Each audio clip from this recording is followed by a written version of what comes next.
அஸ்ஸலாமு அலைக்கும் வரஹ்மத்துல்லாஹி வபரகாத்துஹு. கலைச்சொல் விளக்கம். ஆத். ஆத் என்றால் ஒரு சமூகம். ஆத் மக்களை பற்றிய ஒரு தெளிவான விளக்கத்தை தான் நம்ம இங்கே பார்க்குறோம். முதலாம் ஆத், ஆத்துல் ஊலா.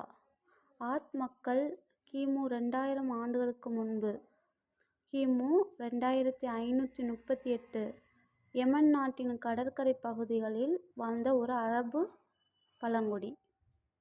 அவர்கள் மிகுந்த வளமும் செழிப்பும் கொண்ட சமூகமாக இருந்தார்கள்.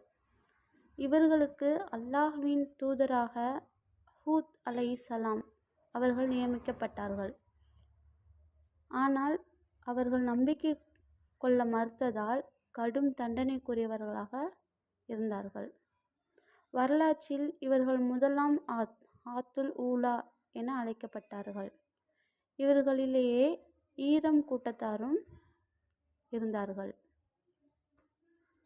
இரண்டாம் ஆத், ஆத்துல் ஆஹிரா. இவர்கள் பனு தமீம் குலத்தாரின் வழித்தோன்றல்களாக இருந்தார்கள்.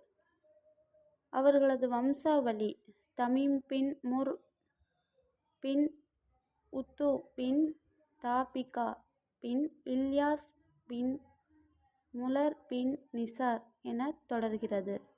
வரலாற்றில் இவர்கள் இரண்டாம் ஆத், ஆத்துல் ஆஹிரா என்று அழைக்கப்படுகிறது.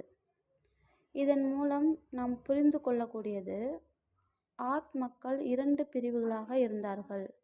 முதலாவது யமனில் வாழ்ந்தவர்களும், இரண்டாவது பனு தமீம் குலத்தாரின் வழித்தோன்றல்களும் ஆவார்கள்.